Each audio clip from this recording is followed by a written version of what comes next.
Saya langsung menuju ke Diki Budiman, epidemiolog dari Griffith University di Brisbane, Australia. Bung Diki, selamat malam di sana. Ya, Bung Diki, malam, kalau tadi disampaikan, ini ada fakta juga disampaikan, saya harus adil, bahwa 300.000 petugas coklit yang mendata 105 juta calon pemilih di seluruh Indonesia, itu semuanya jalan dan nggak ada satupun yang tertular. Tapi disebutkan oleh Mbak Titi, kalau ngatur penyelenggara gampang, tapi kalau ngatur masa susah. Nanti ini bicara soal pendaftaran aja, masa yang ikut banyak, tertular banyak, kandidat atau calon yang kemudian akhirnya positif banyak. Pertanyaan saya, ini ada dua sisi yang berbeda, bagaimana Anda memandang ini? Pertama, pandemi itu masalah hidup dan mati, Mas. Jadi pandemi itu masalah hidup dan mati, dan itu ada hak atas kesehatan. Jadi bukan hanya hak kesehatan ini sangat fundamental sifatnya. Karena tanpa adanya kesehatan, mau milih bagaimana kalau nggak sehat. Apalagi saat ini tadi Bu Titi udah singgung yang Purbalingga, saya dengar calonnya malah dirawat sekarang kan, masuk ICU. Dan keluarganya juga ada yang Masuk ICU? Wafat. Ya, ini artinya, ini hanya sebagai contoh saja bahwa dalam situasi pandemi yang belum terkendali, kita harus jujur pada data epidemiologi bahwa Indonesia ini belum terkendali.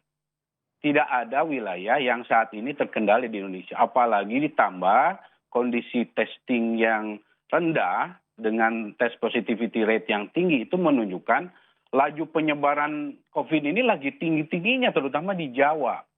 Nah, dalam kondisi ini sekali lagi saya bilang pandemi ini masalah hidup dan mati ya, dan ini dipaksakan ada satu kegiatan yang jelas-jelas akan mengundang terjadinya klaster.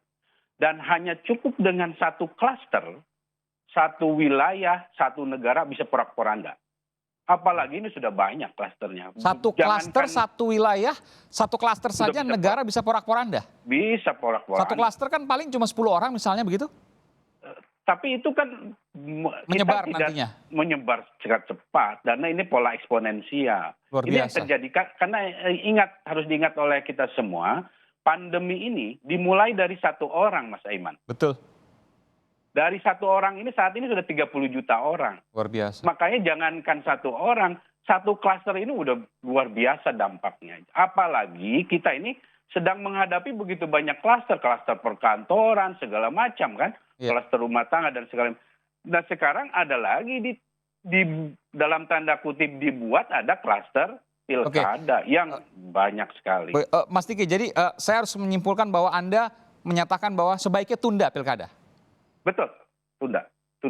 Sampai kapan kan nggak tahu, karena kita nggak tahu pandemi ini berakhir.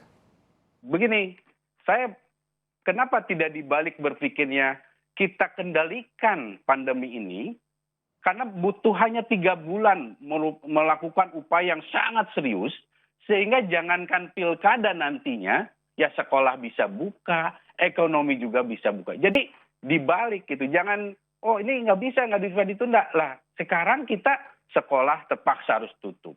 Dan banyak kegiatannya juga akhirnya terbatas antara maju dan mundur. Nah kalau kita berpikirnya itu dibalik, harusnya kendalikan dulu ini. Dan cukup 3 bulan sebetulnya dengan upaya yang serius semua pihak, ya dengan strategi yang tepat, kita akan keluar dari masa yang kritis begitu. Bahwa ini selesai tidak, tapi kita akan dalam posisi seperti Korea Selatan, Sri Lanka yang mengadakan pemilunya di saat kondisi pandeminya terkendali, di mana tes positivity rate mereka itu antara 1-3%. Lah kita ini di lebih dari 15%, jauh sekali. Jadi tidak bisa dibandingkan. Oke, sebelum nanti saya terakhir ke Bung Firian, saya ke Mbak Titi dulu. Mbak Titi, jadi tidak ada pilihan menurut Anda ini sekali lagi dengan opini bahwa jalannya adalah menunda pilkada. Sampai kapan? Betul. Jadi menunda itu bukan berarti sampai pandeminya berakhir. Kita juga sama-sama tahu bahwa kita tidak bisa pastikan pandeminya kapan akan berakhir. Tetapi yang membedakan adalah waktu, Mas Aiman. Waktu itu adalah pertama, sekarang kita fokus betul sampai kemudian kita mampu mengendalikan penyebaran COVID-19 atau sampai angkanya melandai. Korea Selatan selalu kita contoh, tetapi konteks Korea Selatan ketika mereka berpemilu saat angka infeksi kasus baru itu tidak ada, itu tidak pernah disebut gitu. Demikian juga Singapura. Nah, kapan kami usulkan? Kami mengusulkan pertengahan Juni 2021. Jadi di masa penundaan itu satu, kita total di dalam mengendalikan pandemi COVID-19. Yang kedua, kita menyiapkan instrumen hukum yang betul-betul komprehensif untuk menyelenggarakan pilkada dengan protokol kesehatan. Yang ketiga, kita siapkan instrumen sanksi yang memberi efek jerah. Jangan seperti sekarang baru mau menyiapkan aturan, kapan internalisasinya, kapan sosialisasinya, kapan menguatkan kapasitas petugasnya. Kita boleh percaya diri, tapi percaya diri itu harus terukur, harus logis begitu. Karena berpemilu itu soal logika, soal rasionalitas, bukan kemudian sekedar menggugurkan kewajiban. Itu tidak kita kehendaki. Mbak Titi, KPU kan nggak bisa kemudian menginisiasi, tunda saja. Ini semua harus di Presiden.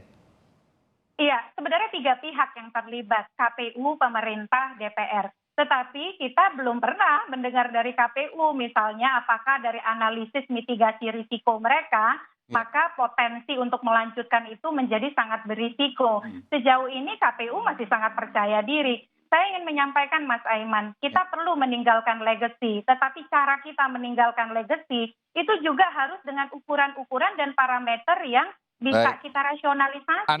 Anda mau menyentil KPU, berani dong untuk bersuara, jangan hanya menjadi pelaksana mengikuti apa yang kemudian sudah digariskan, begitu ya? Dan KPU bisa, karena jaminan konstitusional itu sangat kuat bagi KPU. Terakhir saya berikan kesempatan pesan yang kuat disampaikan oleh Mbak Titi, tadi kemudian saya bantu untuk membumikannya. Silakan Bung Firian. Ya, Mas Aiman, komitmen KPU sama dengan teman-teman. Bulan Maret KPU mengambil inisiatif melakukan penundaan dengan harapan bisa dilanjutkan pada kondisi COVID yang sudah berakhir.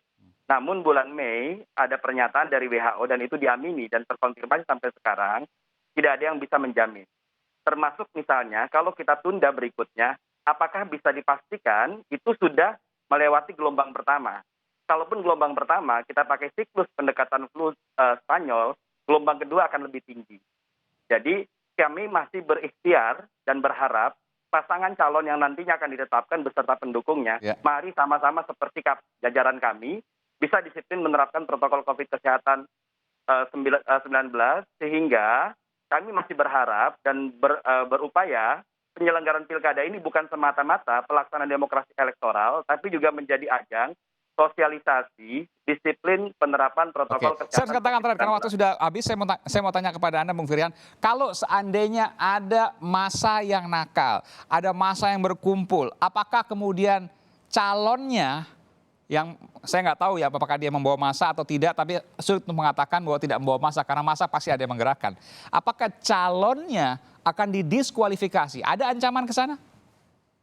Kami beserta para pihak, banyak pihak ya, pemerintah, aparat, Bawaslu, sedang merumuskan beberapa hal yang muaranya adalah mencegah seoptimal mungkin kerumunan massa yang kemarin terulang.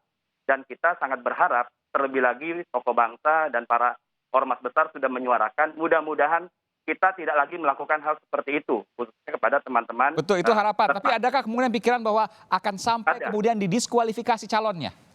Sanksi yang bisa kita lakukan sebatas yang ada di undang-undang. Kalau sampai ke diskualifikasi itu belum ada di undang-undang pemilihan. Itu perlu opsi Perpu. Oke, baik. Jadi nggak bisa. Jadi kalau seandainya hukumannya juga nggak gigit juga ya susah juga. Artinya agak susah kemudian nanti untuk mengaturnya. Kan ya biasa-biasa saja hukumannya. Padahal kondisinya luar biasa. Opsi penundaan itu kalau di undang-undang memungkinkan. Betul. Jadi ada 3 sementara ini. Kita tetap lanjut, kemudian tunda lokal di beberapa daerah yang memang sudah tidak bisa lagi, atau tunda secara keseluruhan. Baik. Kalau tunda secara keseluruhan rasanya berbeda, kondisi di lapangan yang berbeda-beda. Baik. Yang paling mungkin adalah antara tetap lanjut semua atau tunda sebagian. Baik, terima kasih. Waktu terbatas, nanti kita akan lanjutkan kembali di lain kesempatan. Terima kasih. Ada Mas Diki Budiman dari Griffith University Australia, kemudian Bung Firian Aziz, Komisioner KPU, dan Mbak Titi Anggraini, anggota Dewan Pembina dari Perludem. Terima kasih atas informasinya. Dan